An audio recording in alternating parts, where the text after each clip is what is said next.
Olá, seja muito bem-vindo. Está começando mais uma edição do Conversa que Rende, o nosso bate-papo semanal sobre os assuntos do mercado financeiro. E tivemos uma semana em que a Ibovespa, depois de muitas semanas, terminou em baixa, pois é, de 0,49%. Na verdade, ela andou meio de lado, né? Só que terminou no negativo, ainda dividida ali entre a melhora, né, da percepção sobre a economia brasileira e a relação diplomática entre Estados Unidos e China, que está realmente muito, muito ruim. Está pegando fogo literalmente, né? Tivemos um incêndio lá na Embaixada da China nos Estados Unidos. Na verdade, não foi na Embaixada, foi no consulado da China lá em Houston. E a gente vai bater um papo sobre os assuntos que movimentaram a Semana dos Mercados. Eu, Rafa Ribeiro, estou ao lado hoje somente do Carlos Eduardo Ing, nosso Cadu Ing. Tudo bem, Cadu? Beleza? Fala, Rafael. Tudo tranquilo? Vamos aí mais uma semana para analisar aí os principais fatos, falar um pouquinho do que aconteceu nos últimos dias. A gente teve durante muitos e muitos dias, né, Cadu, a Bolsa Brasileira com dificuldade de poder tracionar, mesmo com um otimismo muito grande lá fora. E essa semana foi justamente o contrário. Queria a sua opinião sobre esse mau humor externo com a crise cada vez mais oscilante e pesada entre Estados Unidos e China.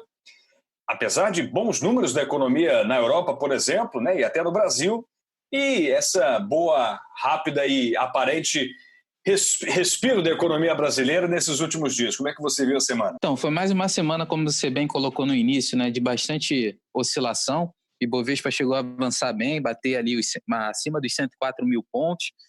Recuou um pouco, né, mas ainda se sustentando, né, positivamente. A gente teve aí uma pequena queda durante a semana, você bem ressaltou aí, de 0,50, permanece com uma alta relevante no mês de 7,7%, no ano ainda segue negativo, né, com uma queda de 11, mais ou menos 11,5%. O que a gente consegue trazer, né, é que a gente teve uma escalada das tensões entre Estados Unidos e China. Você chegou a comentar, né, em relação ao fechamento do consulado. Essa é uma dinâmica que a gente já vinha reportando um pouco mais cedo, né? Alguns podcasts a gente já tinha comentado que isso deve se acentuar até por uma estratégia de campanha eleitoral do Trump. A gente tem eleição, a gente sabe que ele utiliza desses artifícios, que é uma das coisas que ele consegue captar votos. Então, provavelmente a gente deve ver uma certa escalada nesse tipo de noticiário, conforme vai se aproximando o período das eleições americanas, e isso vai trazer certamente maior volatilidade. A gente percebe também que quando o S&P vai chegando próximo dos 3.300 pontos, que ali tem sido um ponto de resistência. E basicamente, quando a gente se aproxima desse patamar, o mercado tende a recuar. A gente teve alguns dados um pouco mais positivos no início da semana, né? A gente teve uma aprovação do Fundo de Recuperação Europeu numa quantia de 750 bilhões, 750 bilhões de euros, isso dá mais ou menos aí uns 860 bilhões de dólares. Existe a discussão sobre mais um pacote de ajuda às famílias, né, nos Estados Unidos, então isso deve trazer um pouquinho de incentivo, apesar que essa semana a gente teve uma leve alta no pedido de auxílio-desemprego lá nos Estados Unidos. E quando a gente fala de Brasil, um cenário, né, um pouco mais positivo, a gente vê a Bolsa se sustentando, o cenário político também menos tenso, né? Existe esse alinhamento um pouco melhor do Congresso, né, do Legislativo e Executivo. A gente teve a apresentação do Guedes em relação à reforma tributária, embora trouxe algumas polêmicas aí, é natural, mas parece, pelo menos aparenta, ter um certo alinhamento entre a proposta do governo e aquilo que o Congresso pretende colocar em prática. Essa votação ela vai começar, né, a partir de agosto. A gente tem que ficar de olho aí nos próximos capítulos. IPCA 15, que saiu essa semana, também veio um pouquinho abaixo do esperado, foi uma taxa ali de 0,3. Isso ressalta a perspectiva de que juros devem permanecer em patamares baixos e chama a atenção para que o Copom talvez faça mais uma redução na próxima reunião, que ocorre no início de agosto, entre os dias 4 e 5. Essa era uma expectativa do mercado, né? Porque como a economia não estava dando índices de aquecimento muito fortes, como a inflação estava ainda num nível muito baixo, né? Havia perspectiva de que talvez os juros pudessem parar de cair, mas não. Parece que a coisa está indo um pouquinho mais acelerada. A inflação, ela de certa forma, tem aí esse grau positivo, né, de aquecimento, que é bom para a economia. Isso faz com que o Banco Central mantenha, pelo menos nesse momento, uma política de manutenção da trajetória de queda de juros, apesar de que essa queda deve ficar um pouco mais paralela ao solo, aí não deve baixar muito mais de 1,5%, 2%. Agora, Cadu, eu queria voltar para um assunto importante que a gente teve durante a semana, que foi a reforma tributária. Você passou por ela aí rapidamente. A gente comentou também na semana passada, né? Tivemos a entrevista do Paulo Guedes, ministro da Economia, comentando que terça-feira iria entregar parte da reforma, entregou. O mercado analisou de uma maneira positiva, mas, por outro lado, politicamente, considerou-se muito tímida esse pacote de reformas apresentado pelo Paulo Guedes, que ainda não entrou em temas relevantes, né? Em temas um pouco mais diretos. Teve ali apenas uma alteração em PIS/COFINS.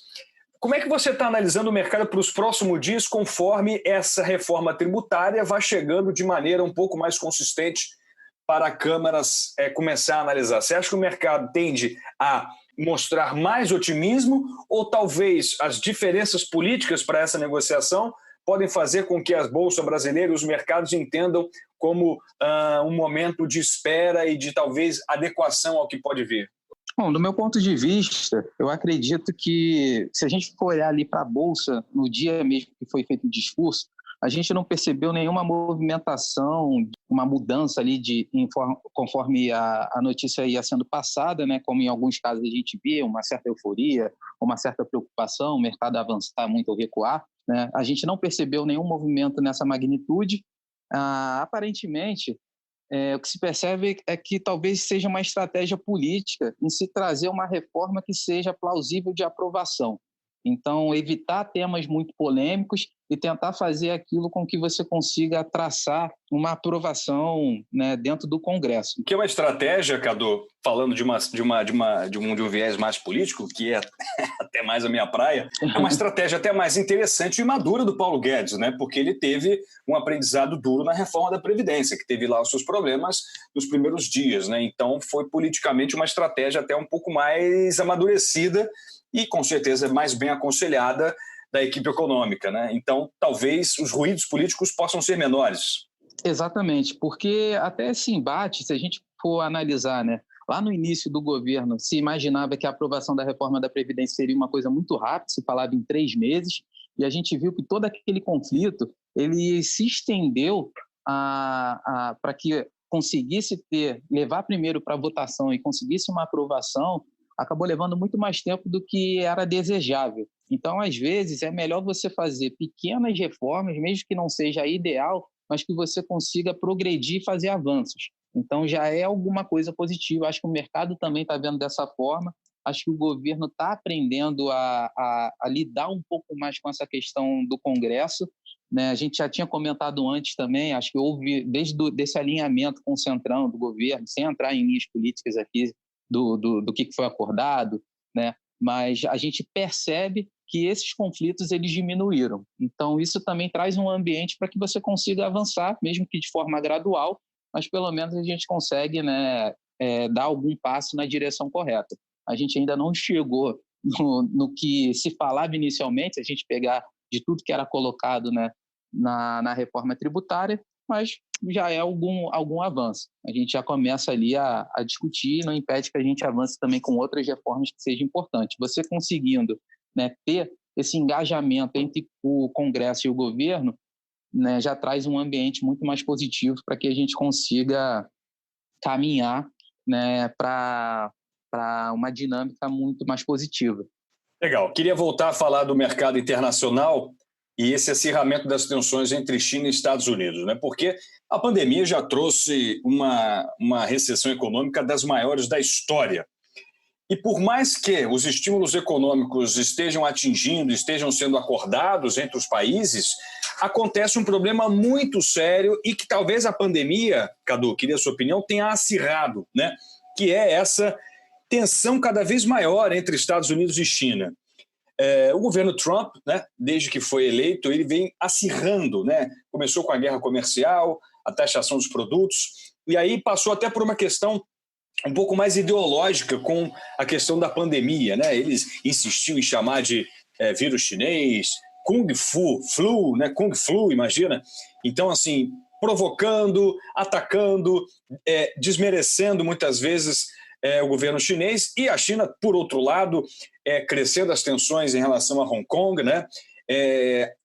Digamos, apertando ainda mais o cerco àqueles que são a favor de uma liberação um pouco maior em relação à democracia, a liberdades individuais, a liberdade de expressão. Queria que você analisasse, Cadu, do ponto de vista mais político, desculpa até entrar mais nesse tema, porque está fazendo toda a diferença na Bolsa, né? Como é que você está avaliando essa dicotomia? E aí eu trago a minha opinião. Eu não acho que isso vá arrefecer qualquer que seja o candidato eleito, tá? Vou até levantar um assunto aqui que pode ser polêmico, mas com o Trump, claro, isso se acirra muito mais. Mas não vejo que com a eleição do Joe Biden, que parece ser mais viável nesse momento, o candidato democrata, não parece que vai se diminuir. Até porque essa pauta é uma pauta que une praticamente todos os Estados Unidos. Queria a sua opinião nesse assunto, por favor. Então, eu acho que desse lado, o John Biden veio ganhando, né, maior relevância. Ele parece que ser um candidato que sim tem chance ali de bater de frente com o Trump, mas a gente vai ter dois aspectos. Existe um aspecto político que se refere à questão da parte da eleição, da campanha em si, e aí a gente tem uma tratativa que é o mecanismo como o Trump ele conseguiu se colocar, né, diante dos eleitores e fazer o seu nome crescer, né, que é essa política do enfrentamento, essa campanha, né, de você levar ao conflito e você instigar isso. Então tem esse aspecto, e tem um outro aspecto que é o ponto que você estava colocando, né? No fundo, se a gente for olhar até mais historicamente, o que a gente percebe é que é uma disputa dentro da influência geopolítica. Então, os Estados Unidos ele veio perdendo relevância e a China veio ganhando espaço dentro desse mecanismo. E aí você tem basicamente um enfrentamento entre duas potências globais que estão disputando as suas influências em espaços econômicos e políticos. É basicamente isso que a gente vai ver. E se essa dinâmica, né, a gente vai ter um arrefecimento, eu concordo com você, acredito que não. Você pode ter uma forma diferente de você tratar o conflito. É porque o Trump ele tem esse jeito, vamos dizer assim, um pouco mais grotesco, né? E de levar para um embate, né, mais caloroso, mas ainda assim a grande questão que está por trás é a influência geopolítica. Então, essa disputa ela não vai terminar, né? Ela vai permanecer, isso faz parte da dinâmica do mundo de maneira geral. Você vê, né, potências que se aproximam, crescem, reduzem, e isso tende a se intensificar nos próximos anos, porque a capacidade hoje de interferência nas relações, né, econômicas, e se a gente for olhar para o aspecto do crescimento desses países, a gente percebe quem é que está se destacando nos últimos anos. Basicamente é a Ásia, né? Um dos motivos que a gente teve saída de capital, inclusive de países emergentes no Brasil, né? O Brasil está dentro desse leque de países emergentes. Essa saída de capital ela ocorreu da seguinte maneira: na verdade foi uma mudança. O pessoal saiu de América Latina e você teve um direcionamento maior para a Ásia. Primeiro porque o crescimento ele se tornava muito mais relevante, conflitos políticos menores, aí a gente pode incluir aqui Brasil, né, falando de América Latina, Brasil, Argentina, a gente teve questões no Chile, questões na Colômbia, questões no México, enquanto lá você tem um ambiente de crescimento maior e com uma certa estabilidade, né, um potencial, quando você vai analisar risco-retorno, muito mais interessante. Então, a própria dinâmica do fluxo de capital já mostra isso. Quem é que está mais presente naquela região? A China. Então, basicamente, a gente tem ali um conflito mesmo geopolítico de influência nessas regiões, para onde está se direcionando boa parte do fluxo financeiro, do fluxo econômico. Eu acho que vai muito nessa linha. Isso aí realmente não vai encerrar tão cedo. Isso aí é uma...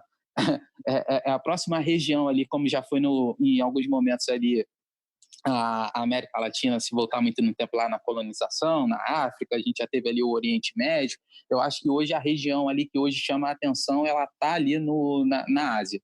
Interessante. Bom, para a gente já encaminhar aqui a reta final do nosso bate-papo, queria falar um pouquinho da Bolsa Brasileira essa semana. Tivemos papéis mais relacionados a commodities subindo muito, Petrobras, A Vale foi mal nessa última sexta-feira, mas Petrobras cresceu bastante. A VEG, rapaz, subiu 14,84% nessa semana.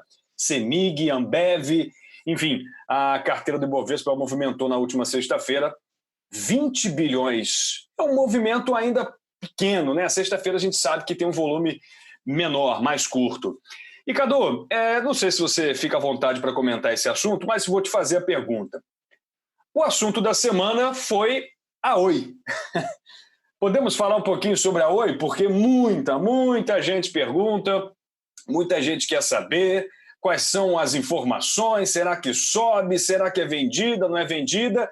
Para você que está chegando agora nesse assunto, a Oi, né, ela está fazendo uma recuperação judicial desde 2016 e nessa semana ela teve uma oferta conjunta da TIM, da Vivo e da Claro pela sua parte de telefonia móvel. Era uma parte das mais, digamos, disputadas no mercado. A Oi corresponde aí a pouco mais de 30%, 36% da base de clientes, mas tem uma boa rede de infraestrutura de fibra, né, que vai ser fundamental para a implementação do 5G, por exemplo, né? Então, as três concorrentes fizeram uma oferta, mas durante a semana as ações dela subiram muito por conta dessa oferta e veio uma outra oferta da Digital Colony, que é um fundo de investimento que é acionário majoritário da Highline, que é uma empresa que também entra nesse mercado de fibra. E essa empresa fez uma oferta, parece que cobrindo a oferta das três outras operadoras de telefonia móvel. E, rapaz, isso deu uma movimentada muito grande nas ações da Oi, bateu quase 15%, muita gente ficou eufórico, muita gente que já estava dando a Oi como falida, de repente se descobriu aí com alta de mais de 250% só em uma semana. Cadu, como é que você está vendo a movimentação da Oi e o que você espera aí para as próximas semanas em relação a esse assunto? Vamos lá. A Oi eu posso falar até com um pouquinho mais de propriedade, porque é um papel que eu tenho em carteira, né? Você tem a Oi em carteira e tem o remédio para o coração, com certeza, guardado também na outra carteira, né?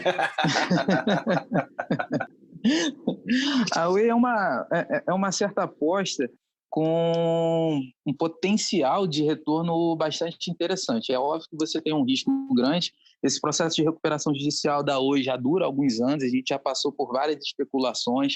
Há bastante tempo se falava que a TIM ia comprar, depois veio uma empresa chinesa também que iria adquirir.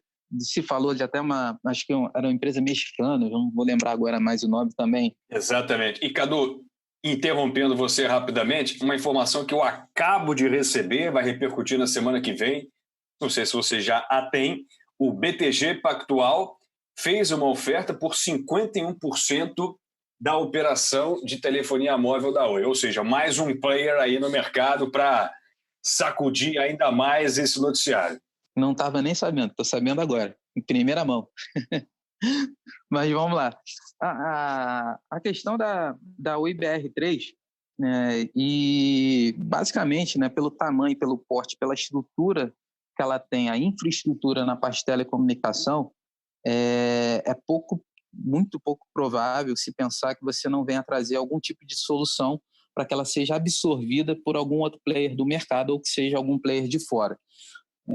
E até adiantando, a gente acompanha bastante porque tem fundos posicionados em Oi BR3, tá? Então, alguns gestores já vinham acompanhando, o próprio BTG Pactual tem fundos que tem ele dentro da carteira, né? Enfim, posso citar aqui alguns outros fundos, o pessoal lá da Trust, um tempo atrás, também tinham comprado um pouquinho, né?